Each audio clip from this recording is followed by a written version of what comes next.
সামুদ্রিক মৎস্যজীবীদের নিয়ে সামুদ্রিক উপন্যাস মুক্তা মাছ।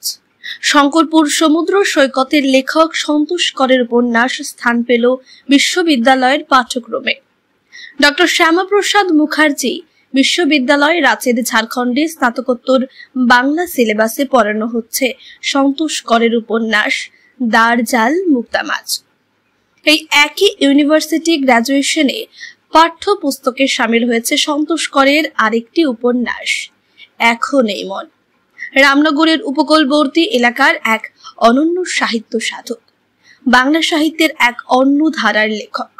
সমুদ্র উপকূলবর্তী মানুষ হওয়ায় মৎস্যজীবীদের জীবন কাহিনী, ভাবনা, সমুদ্রের বিষয় তাকে অনেকটাই প্রভাবিত করেছে। শিক্ষকতার পাশাপাশি তিনি বাংলা সাহিত্যে অসাধারণ সৃজনশীলতার পরিচয় দিয়েছেন। একে একে লিখে গেছেন বিভিন্ন উপন্যাস, গল্প, কবিতা। লেখক সন্তোষ করের জন্ম 1943 সালের 19 সেপ্টেম্বর দীঘার কাছে ক্ষীরপাল গ্রামে। পিছাবনি বাণী নিকেতন হাই স্কুলে পদার্থবিদ্যার শিক্ষক ছিলেন তিনি।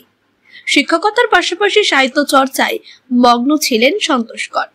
তার লেখা কাব্যগ্রন্থগুলি হল মরুভূমি বেদুইন, গল্পগ্রন্থ গরল, উপন্যাস দারজাল মুক্তা মাছ। এখন অবসর জীবনে লেখালেখির গতি কমেছে। তার লেখা বই বিশ্ববিদ্যালয় ছাত্রছাত্রীদের সিলেবাসে পঠন পাঠনের জন্য কাজে লাগছে। তার জন্য তিনি স্বভাবতই খুশি। তার লেখনী শুধু বাংলা সাহিত্যে অন্য ধারার লেখাই শুধু নয়, সামুদ্রিক উপন্যাসের এক দিশা দেখিয়েছে। রামনগরের শঙ্করপুরের সমুদ্রের পারে প্রত্যন্ত ক্ষীরপাল গ্রামের লেখকের ভাবনা ও দৃষ্টিভঙ্গি দিশা দেখিয়েছে বাংলা সাহিত্যের এক নতুন দিককে।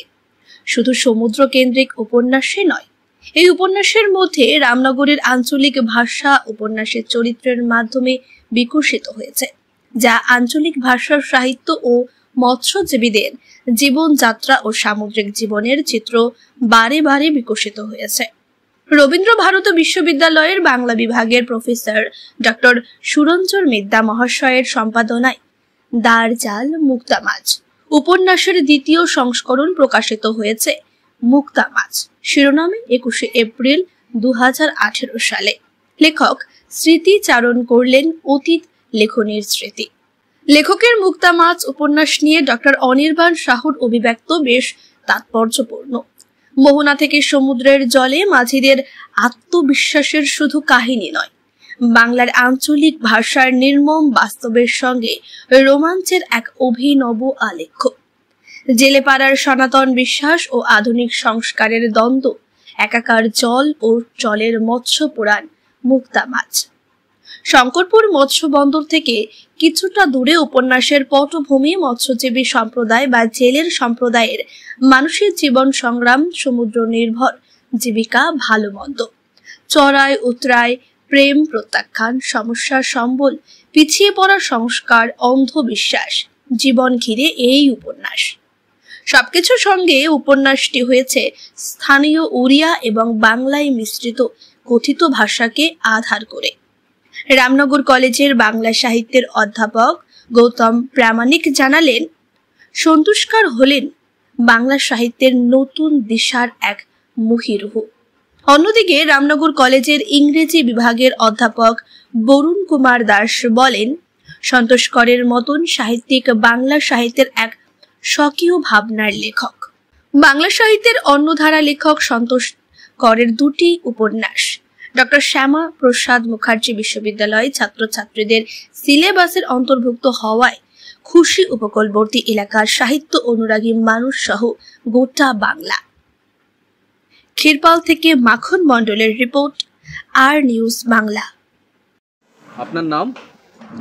সন্তোষ কর। আপনি দুটো গ্রন্থ লিখেছেন, কবে নাগাদ লেখালেখি শুরু করেছিলেন বা কি বিষয়ের উপর লিখেছিলেন?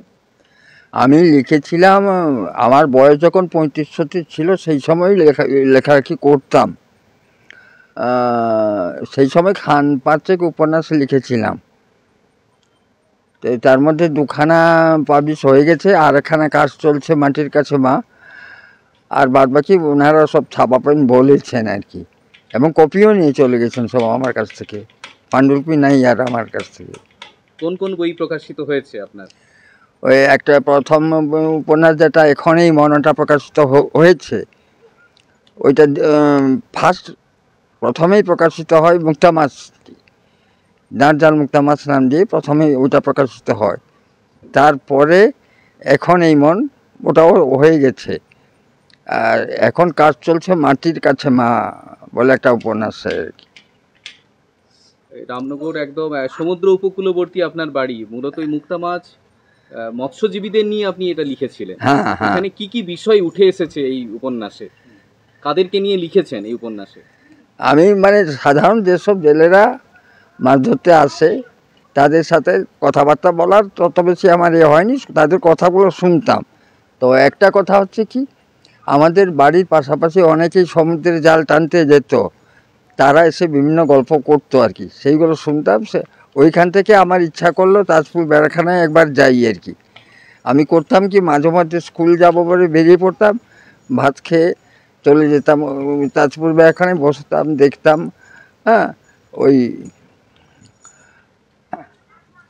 ওই করেই একসময় ইচ্ছা করে লিখতে আর কি, সেই লেখা আর কি। তাদের সুখ দুঃখের কথা বা তারা কেমন কাজ করছে সেগুলোই তুলে ধরেছেন। হ্যাঁ, তো সেই গ্রন্থ আপনার পাঠ্যপুস্তকেও পড়ানো হচ্ছে কলেজে।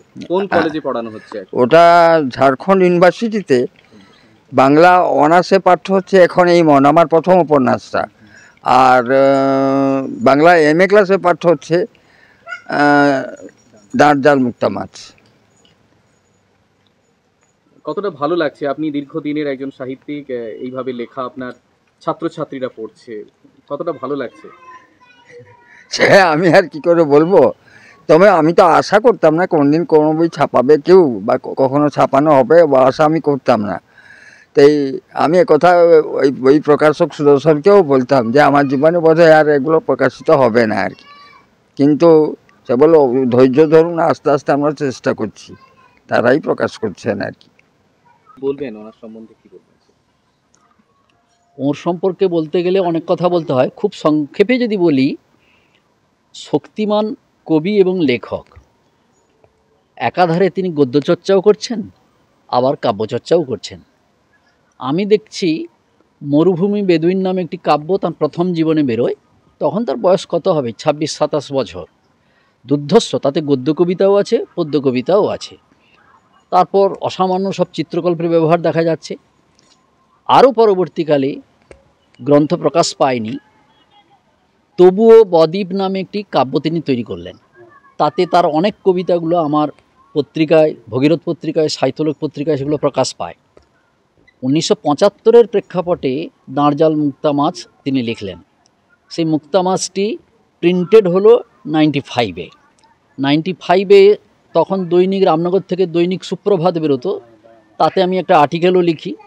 পরবর্তীকালে আমার কাগজে সাহিত্যলোক পত্রিকায় আমার এক বন্ধু রঞ্জন দত্ত মাস্টারমশাই, তিনি বইটার রিভিউও করলেন। এরপরের ইতিহাস তো সবার জানা। ধীরে ধীরে বইটি কলেজ বিশ্ববিদ্যালয়ের স্তরে উঠল, মর্যাদা পেল।